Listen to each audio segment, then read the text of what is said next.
Hi, welcome back to Jen and Dan's Natural Healing with Plants. I am Jen, your health educator, coach, and master herbalist.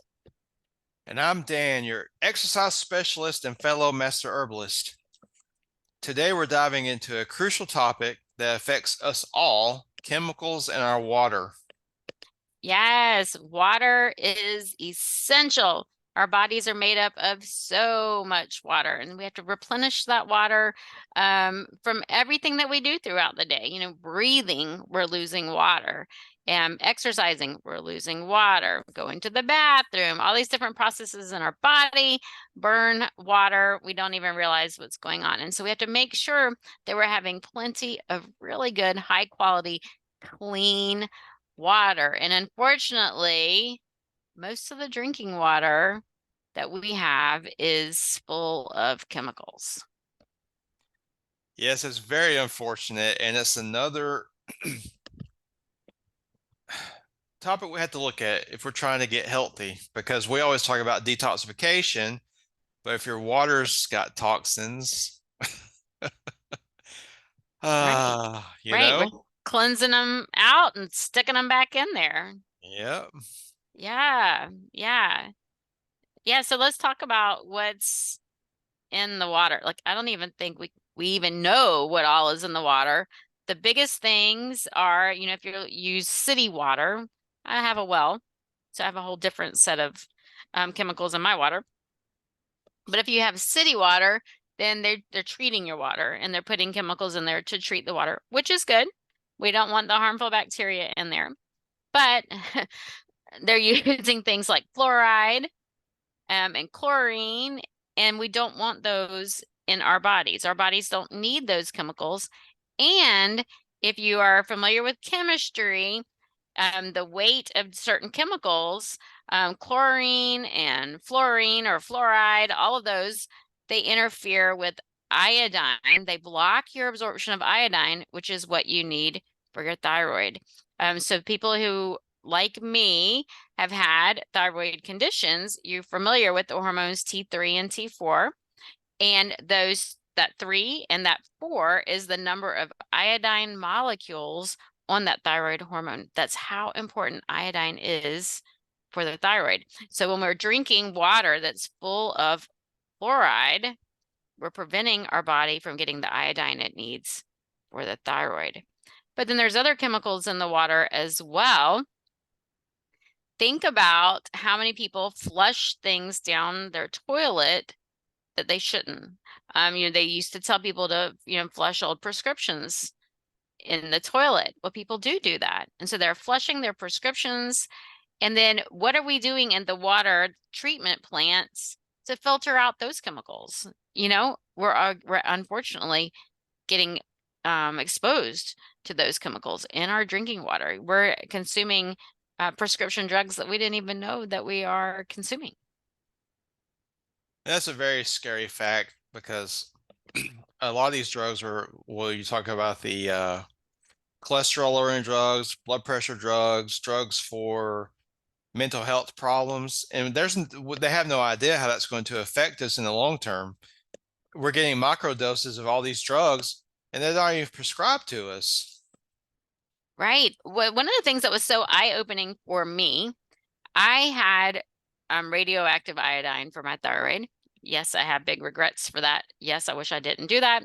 I'm not telling anyone else not to do that, just my own personal experience.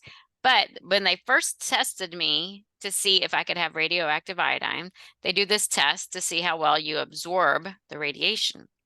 Well, I didn't absorb the radiation.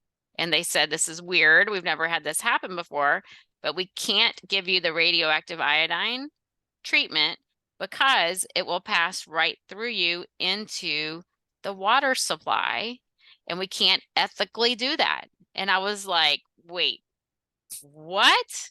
And so how many people are they giving, radiation treatments to that are urinating that radiation into the water? And so if the doctor said that, it's known. They know that's what's passing through. And so what other chemical products are we, passing through our body into the water, as well? I mean, that's crazy. as well as, the radiation. Oh my God. This Yeah. topic is deeper and deeper. I never even thought about the radiation from treatments getting into the water. Yes. So then when we moved to our farm, she asked me, she said, "Are you on a well? Do you have a septic tank?" And I did. And so that's when she said that I needed to have it done, because then the radiation's contained to my septic tank, not going into the public water supply. Wow. Yeah. So you see, guys, how important it is to figure out how to get the cleanest water possible. Because not only what Jennifer's talking about, we also have heavy metals, we have industrial waste products. I could Yes. go on and on. We have a Roundup that goes to the water supply. Yes. Yes. Yeah. And so, and I still have to worry about those things and bacteria with my well. And so, having a well isn't necessarily the answer, but we do have to have other ways to have cleaner water. And number one, if you can avoid it, tap water, don't drink it. Don't drink the tap water. Find other safer ways to have water. Most countries don't even use fluoride, and that's just the fluoride. We're also talking about the medications and the other things that are going into these waters.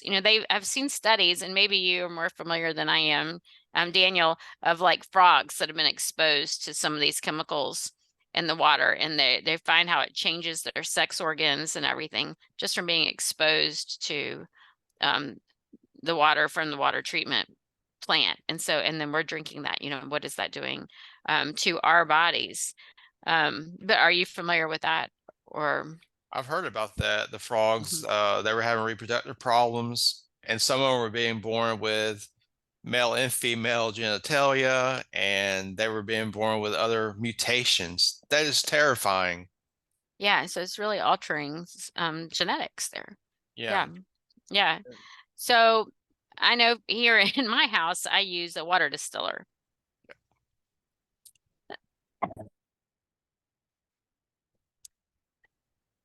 I didn't Yes. know I know a lot of people use reverse osmosis. Some people ask me about other water filters. Like I have a water filter in my refrigerator for the ice, so that my ice is cleaner. But how effective are those water filters? Are there other things that we should be using? And mine are double. Like I have a water filter going into my refrigerator, and then I have another filter for the ice, and then I have another filter in my house for my water. But then I also have the water filter. So I do use extra filters for my cooking water, and then my drinking water, I use a water distiller. I use a distiller too because it it seems to be one of the best cleansing methods to get most of the things out of the water. It gets a lot more things than other methods. I say second best would be your reverse osmosis. And if you don't have any other choice, I would definitely recommend getting at least a filter on your refrigerator like Jennifer has, or get maybe a Brita pitcher. Actually, a Berkey filter. If you ever heard of a Berkey, those are really good to get. They clean the water pretty well, but I still say distillation is probably the best method because it gets out the most contaminants. And you can get a really good distiller for about 200 bucks. A Mega Home, I recommend, I don't sell it, but I do recommend the Mega Home brand because I've had it for 10 years and I run it every single day and it's never malfunctioned. So Yeah, mine runs all day, all the time. Yeah. And I like that I make water that I keep in the refrigerator, and then I have water that I put in, to make teas and things like that. But yes, mine runs all the time. And I really like it. So I have a lot of people who tell me you need to add electrolytes or minerals back to your water because we stripped it. And so then you have empty water and your body's not going to absorb the water. So what are your thoughts on that? I go back and forth on that topic, but I can remember Dr. Christopher answered that question, and he said that it doesn't strip your good minerals. It only strips the inorganic minerals. Say if you have arthritis, you get calcium deposits on your joints, or you get calcium in your heart valves or anywhere like that, the distilled water can help get those contaminants out of the body. Now, your other water, like your tap water, the minerals in it are inorganic, so the body cannot use these minerals and they can actually build up on you. My mother got an x-ray a few years ago and she had calcium deposits on her bladder and she was drinking a lot of tap water at the time. And then I convinced her to go to distilled water. And so now she has less deposits on her bladder. So I say distilled water all the way because we're all going to be exposed to inorganic minerals, and distilled water is one way to help lessen the burden of those on our body. So Yes, I agree too. And I've seen recent studies that show that you don't need to add minerals back to your water. And the minerals that you're adding back, if you do decide to do that, what are you adding back? Are you adding the inorganic minerals, or are you adding, real absorbable organic minerals? So we're using the words organic and inorganic because that's the way Dr. Christopher used it. That was before we had terms organic like we do today. What he was talking about was naturally occurring and not naturally occurring. So we have minerals in plants, minerals in the as part of the chlorophyll, a part the natural part of the plants. And so we chew them, we eat them. Our body naturally absorbs those minerals. But then we have hardened minerals like rock minerals, and those are the inorganic. I can't eat a rock and absorb the minerals from that rock. I need it in an absorbable form that comes from my foods. My body's going to easily absorb those foods. And so when you use a water distiller, you get calcium deposits, you get these hardened deposits on the inside that you have to clean off regularly. And those are things that are not going to be absorbed in your body. Those are things that are going to get into your joints and cause arthritis, pain, and like Daniel said with his mother. And so we're removing those from the water so that we have nice, clean water that is going to be absorbed into our body. So how do you feel about that, Daniel? I totally agree. And it's very eye-opening when you have a distiller and after your water is finished and you take the lid off, it's just full of white, hard material. And that same material actually gets into your body and it builds up on your joints like it builds up on the sides of the distiller. And it's hard to clean. I had to use vinegar and baking soda, and it's still hard to get all these deposits out because they get so hard. And so you think about that getting on your joints. Yes, if I wasn't using a water distiller, I would be drinking all of that. All of that would be in my body. Yes, yes.